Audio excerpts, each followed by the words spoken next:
मंत्री रहा है। क्या हो गया? मंत्री थी, देश में 300 हिजड़े बन गए। नहीं, क्या? गाड़ी रवि की थी, हाँ गाड़ी मांग के लेके गए। हाँ उन बच्चों को रवि जानता था। बिल्कुल। तो सबसे पहले क्या रवि का नैतिक कर्तव्य नहीं बनता था वो जाकर बताए कि देखिए मुझे मालूम नहीं है, मैं बेकसूर हूं, मेरी लोकेशन निकलवा लो, ये बच्चे मेरी गाड़ी मांग के लेके गए थे और आप इस पे इंक्वायरी कीजिए। उसने गाड़ी का एक्सीडेंट हो गया, मैं सेफ हूँ। लोगों को शक क्यों पैदा हुआ? लोग भी कह रहे हैं हिरण के साथ हुआ है, नहीं नहीं, ये लोग नीलगाय के साथ हुआ है, ये सब बातें बनाई जा रही हैं। नहीं वो आप देखो उनके मामा जी बोले आकर, मामा जी बोले, बुआ खुद भी बोले हैं, मेरी रवि भेड़िया आया, भेड़िया आया, भेड़िया आया। आपने मनीषा मामले में भी देखा, जेपी दलाल, जेपी दलाल, जेपी दलाल। सीबीआई जांच चल रही है उस मामले की, अभी तक निकल कर कुछ आया नहीं है। तो क्या हो गया अजगर को? अजगर तो 2005 में भूपेंद्र हुड्डा ने बनते ही मार दिया। तो भूपेंद्र हुड्डा किसने बनाया था? वो उसने थोड़ा तड़फता छोटा था, दुष्यंत ने उसको मार के दबुआ दिया। पंचायत इकट्ठी हुई, सारी लोग इकट्ठे नहीं, सुनिए मेरी बात है, लोग इकट्ठे हुए, क्या दूसरे पक्ष को पंचायत में नहीं बुलाना चाहिए था? पंचायत कभी आप चूक नहीं मानते? नहीं, कोई पंचायत की चूक नहीं मानता मैं। अच्छा, पंचायत चूक करती है नहीं, 5 आदमी नहीं करते। एक पक्ष की सुन ली, दूसरे पक्ष की नहीं सुनी, फैसला सुना दिया, क्लीन चिट दे दी, चूक नहीं है। आप मामला समाज में ज्यादा बोलने का नहीं था, ये मामला म्यूचुअल अंडरस्टैंडिंग का मामला था। ये मतलब उधर से भी राजनीति है, कुछ भी राजनीति क्या है, या तो शहीद हो जाएगा या एमएलए बन जाएगा जी। जो बातें हैं ये क्लियर कर दिया धनखड़ साहब ने कि रवि आजाद जी लोहारू से चुनाव लड़ेंगे और जयप्रकाश दलाल अगर टिकट लेकर आते हैं, देखिए वो बीजेपी का पार्टी का मामला है, इन्होंने उनकी तरफ से क्लियर कर दी कि वो चुनाव लड़ेंगे। नमस्कार साथियों, मैं हूं आपका होस्ट कुलदीप सिंह पुनिया और मैं लेकर चलता हूं आपको किसानों की दुनिया, जहां एक तरफ इस देश को किसानों का देश माना जाता है और दूसरी तरफ ऐसा कहा जा रहा है कि किसानों पर बिना मतलब के मुकदमे बनाए जा रहे हैं। अभी अभी ताज़ा मामला है, कुछ लोग कह रहे रवि आजाद की गलती है, पंचायत की गलती है, दोनों पक्ष की कई सारी बातें हैं। और आज हमारे साथ मौजूद हैं जिनको बेबाक टिप्पणियों के लिए जाना जाता है, राजेश धनखड़। धनखड़ साहब राम राम। राम राम पुनिया साहब, आपको आपके दर्शकों को मेरा हाथ जोड़ के नमस्कार जी। जो रवि आजाद वाला मामला है, आपको क्या लग रहा है? सबसे पहले प्रथम दृष्टि आपको क्या लग रहा है? मेरे को ये लग रहा है, हो सकता है गाड़ी ले जाने वालों ने कहीं हरकत करी हो, पर रवि आजाद ने नहीं करी। एक बात ठीक है। दूसरा, रवि आजाद का सबसे बड़ा जेपी दलाल विरोधी है। वो इसलिए है कि उसने 350 करोड़ रुपए जो किसानों का मुआवजा था, एक इंश्योरेंस कंपनी उसके बेटे की है, उसमें वो किरण चौधरी के पास गया, किसान इकट्ठे होके गए, किरण चौधरी ने मुद्दा भी अपने राज्यसभा में उठाया, उस पर इंक्वायरी बैठी, 92 करोड़ रुपया किसानों ने मिल भी गया। अब जेपी दलाल ने साम दाम दंड भेद जो भी कुछ लगे, उसमें रवि आजाद को 350 करोड़ की एवज में फंसाया गया। अच्छा, ये लग रहा है आपको? लग रहा नहीं है। आप मुझे एक बात बताइए, गाड़ी रवि की थी, हाँ, गाड़ी मांग के लेके गए, हाँ, उन बच्चों को रवि जानता था। बिल्कुल। तो सबसे पहले क्या रवि का नैतिक कर्तव्य नहीं बनता था वो जाकर बताए कि देखिए मुझे मालूम नहीं है, मैं बेकसूर हूं, मेरी लोकेशन निकलवा लो, ये बच्चे मेरी गाड़ी मांग के लेके गए थे और आप इस पे इंक्वायरी कीजिए। उसने लाइव आगे पहले दिन कही थी मेरी गाड़ी मांग के ले गए थे, गाड़ी का एक्सीडेंट हो गया, मैं सेफ हूँ। लोगों को शक क्यों पैदा हुआ? लोग भी कह रहे हैं हिरण के साथ हुआ है, नहीं नहीं, ये लोग नीलगाय के साथ हुआ है, ये सब बातें बनाई जा रही हैं। नहीं वो आप देखो उनके मामा जी बोले आकर, मामा जी बोले, बुआ खुद भी बोले हैं, मेरी रवि आजाद से बात हुई, मैं दूसरे की बात कैसे कहूँ? क्या बात हुई आपकी? अब मैं आप मेरे को जानते हो? जानता हूं मैं आपका फोन ले लूं और मैं किसी के पास फोन मिला दूं गलत जगह पे मंथली मांगने के लिए, तो आपको जेल में जाना चाहिए साथ? देखो जांच तो होगी ना। नहीं, जांच होगी ना। हाँ, जांच होगी। आपका उसमें तो कोई दोष नहीं है ना। नहीं, तो ये सुनिए एक मिनट है, क्या इसका फिर ये नैतिक फर्ज नहीं बनता था? भाई देखिए ये बच्चे थे मांग के लेके, ये बातों को क्यों समय बर्बाद किया, क्यों बातें घुमाई? नहीं, इतनी बातें घुमाई ना घुमाई, क्या जेपी दलाल का ये फर्ज नहीं था? उसके ऊपर बदनामी लग रही है, 350 करोड़ का मामला है, इस केस की सीबीआई जांच करा देते। आप एक बात देखिए ना, भेड़िया आया, भेड़िया आया, भेड़िया आया। आपने मनीषा मामले में भी देखा, जेपी दलाल, जेपी दलाल, जेपी दलाल। सीबीआई जांच चल रही है उस मामले की, अभी तक निकल कर कुछ आया नहीं है।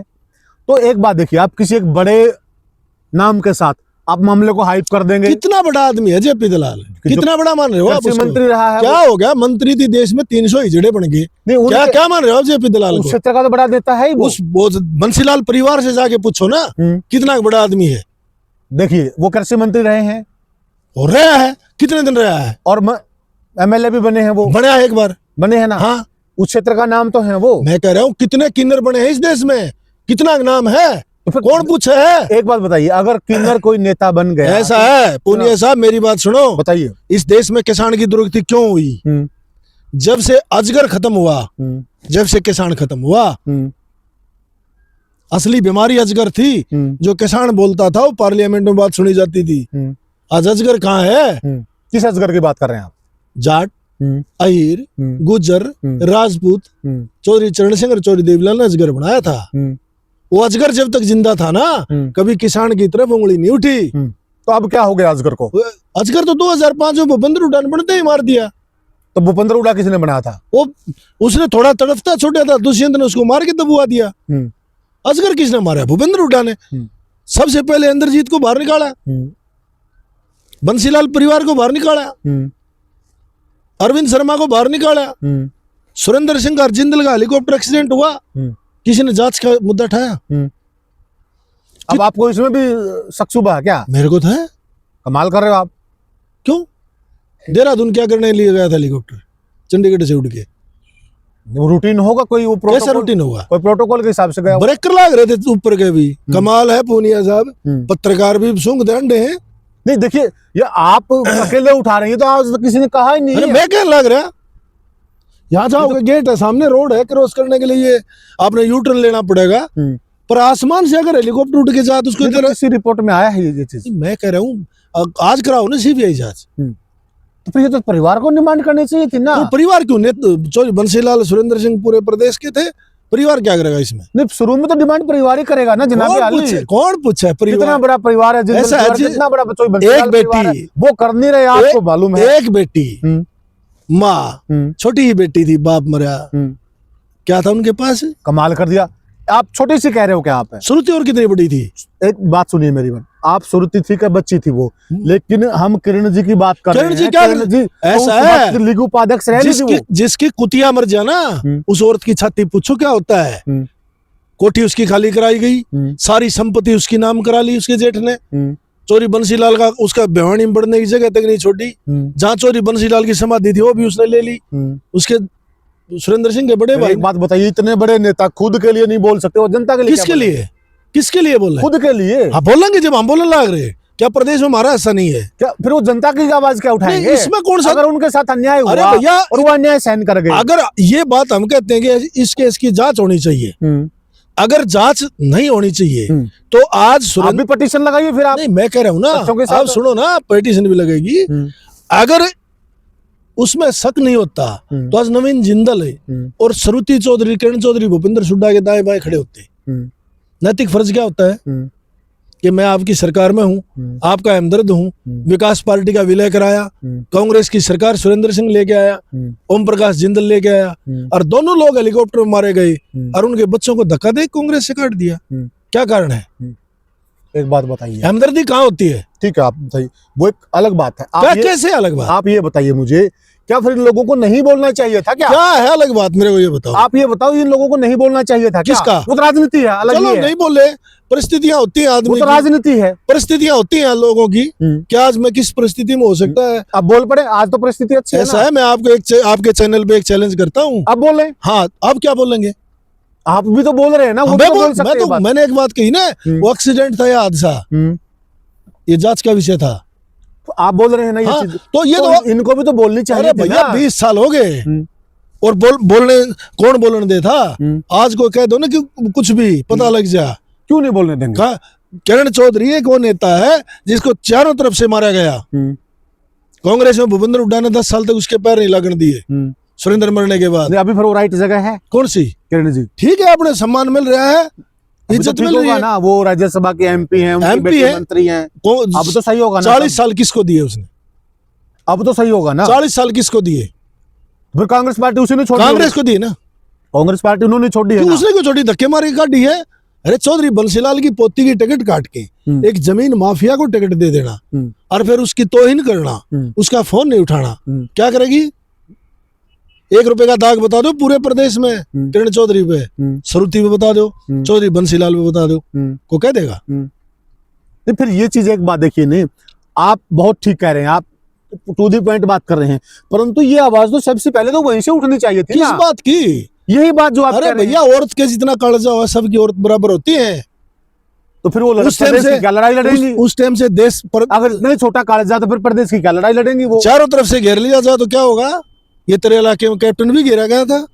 भाई जो हार जाते हैं वो चारों तरफ से कैसे? घेरेंगे। हाँ, एक टाइम में हस्बैंड का जाना, थोड़े दिन बाद ससुर का चला जाना, बेसहारा हो जाना, सारी संपत्ति चली जाना, कोठी में से धक्के मार के काट देना। आपको नहीं पता इस चीज का? किरण चौधरी को भिवानी वाली कोठी में 12,000 लोगों ने पंचायत करके बांटा था, उसमें नहीं घुसने दिया था। और जहां चौधरी बंसीलाल की समाधि है और सुरेंद्र सिंह की है, उसका ताला लग रहा है। वो तो प्रॉपर्टी विवाद है उनका आपस क्या? किस इनका ऐसा नहीं? रणवीर सिंह का और उनका अरे विवाद है। भैया, श्रुति का तो 50% होगा ना। फिर वो कोर्ट तय करेगा ना सर, कोर्ट अरे का कमाल होगा। मामला है वो। कमा आप हम 2 भाई हैं, हम आप और हम तय कर सकते हैं क्या? आधा किला है तो अपने आधी आधी तो होगी ना। कोर्ट में है ना, अब फिर कोर्ट में चले कोर्ट में विचाराधीन है, कोर्ट तय करेगा। ये नहीं, समाज भी तय करता है। चलो कैप्टन की बात पे आ जाते हैं। आप कह रहे कि कैप्टन को घेर के मारा, कैसे मारा? बहुत परिस्थितियां होती हैं। नहीं, कैसे मारा गया कैप्टन को? 3 बार हराना ऐसे कैप्टन के सामने तो जस्सी लड़ रहा था। चलो इसके मामले में फिर कभी इंटरव्यू कर देंगे और इसकी पोल भी खोल देंगे, कैप्टन को कैसे मारा।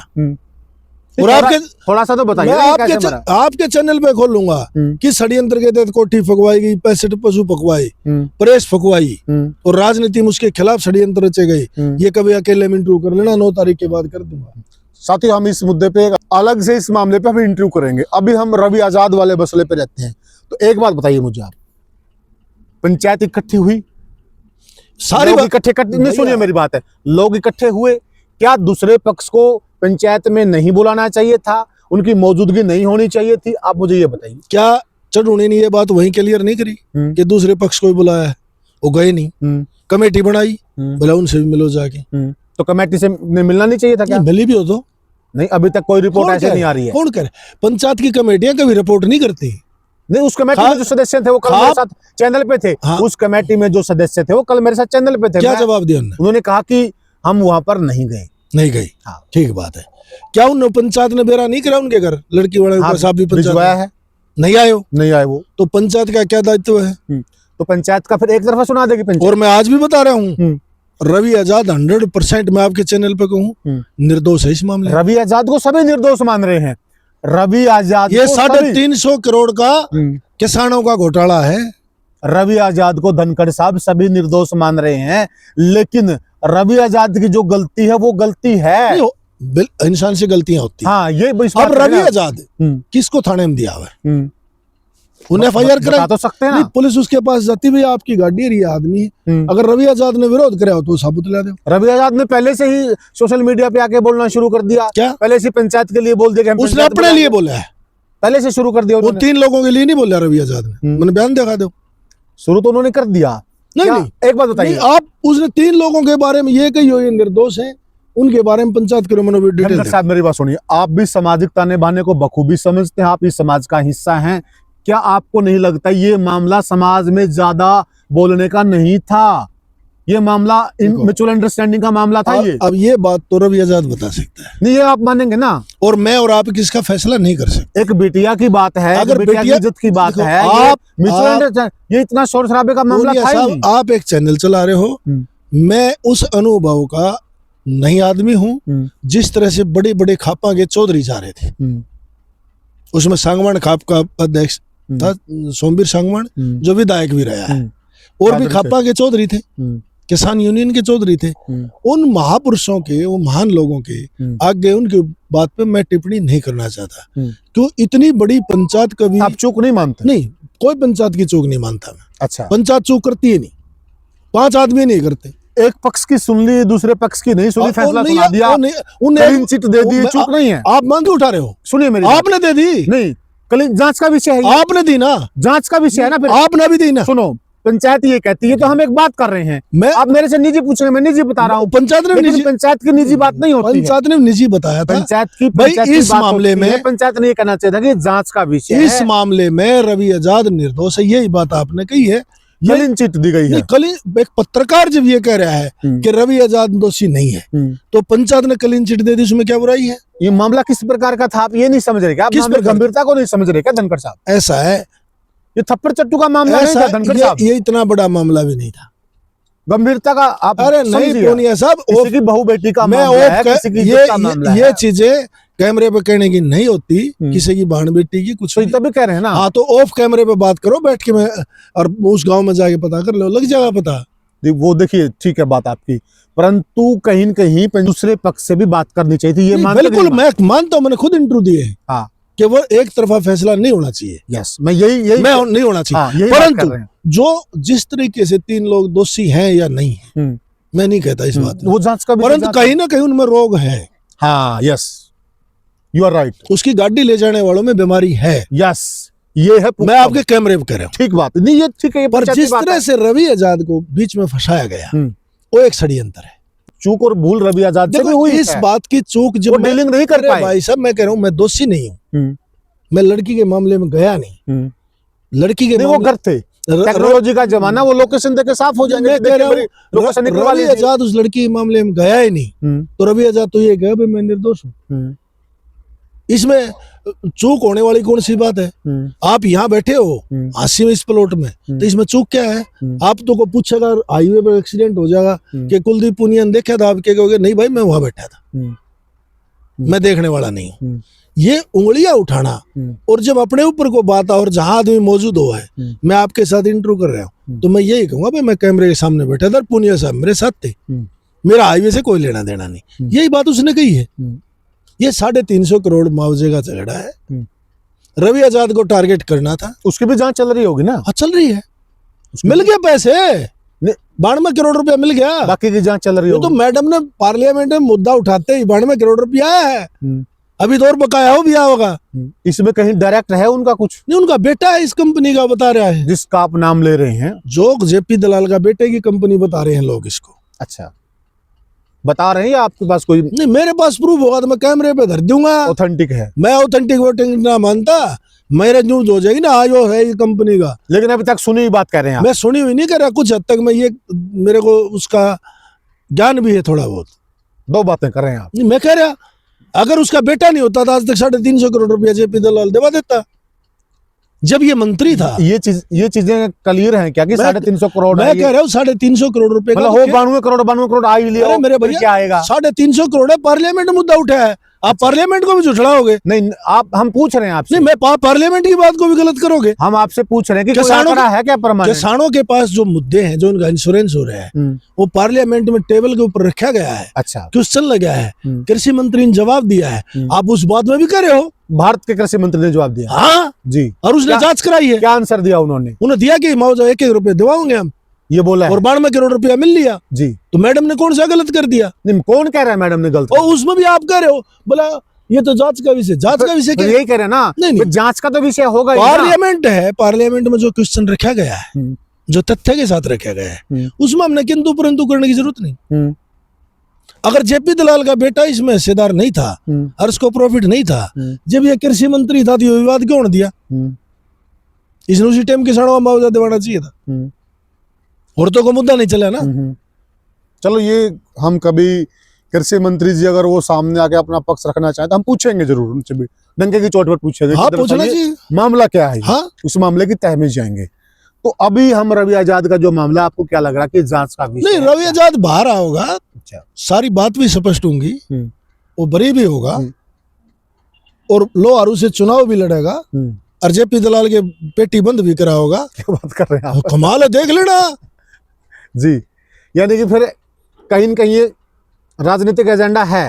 एजेंडा क्या है? जिसके साथ, जिसको इस हद तक तंग कराया जाएगा, या मतलब उधर से भी राजनीति है? कुछ भी राजनीति क्या है, या तो शहीद हो जाएगा या एमएलए बन जाएगा। जी, जो बातें हैं, ये क्लियर कर दिया धनखड़ साहब ने कि रवि आजाद जी लोहारू से चुनाव लड़ेंगे, और जयप्रकाश दलाल अगर टिकट लेकर आते हैं, देखिए वो बीजेपी का पार्टी का मामला है, इन्होंने उनकी तरफ से क्लियर कर दी कि वो चुनाव लड़ेंगे और बोरिया बिस्तर भी बांधेंगे जो नहीं, सामने मैं के लिए अगर मैं रवि आजाद की जगह हूँ हम्म, तो हिंदुस्तान में वो कहीं से चुनाव लड़े, मैं वहीं से लड़ूं। मदद करेंगे आप। मैं जहां से जेपी दलाल, अगर रवि आजाद की जगह मैं होता अच्छा। तो जेपी दलाल जहां से हिंदुस्तान में चुनाव लड़ता वहीं से चुनाव लड़ता, और जहां जनसभा करता उसके सामने जनसभा ये आप अपनी इच्छा जारी कर रहे हैं मैं कि रवि करता। आजाद की तरफ से मैं कैंडिडेट करता। चुनाव भी लड़ेंगे? आपने पहले ये मैं करता, और रवि आजाद भी लड़ेगा, लड़ेगा आज बता रहे हूँ आप। जी। तो देखिए कई बार बड़े बड़े खुलासे कर देते हैं धनखड़ साहब। धनखड़ साहब ने एक आज खुलासा कर दिया है कि रवि आजाद भी आने वाले चुनाव में आपको कमर कसते हुए दिखाई देंगे। तो साथियों, हमने चर्चा की, वैसे हमारा चर्चा का जो विषय था वो मिक्सअप हो गया, हमारे कई सारी बातें आ गई, परंतु वो कड़ियां एक दूसरे से जुड़ी हुई हैं। आपको हमारी चर्चा कैसी लगी हमें कमेंट सेक्शन में जरूर बताएं। फिर मिलेंगे किसी और वीडियो में किसी और मुद्दे पर, तब तक के लिए राम राम।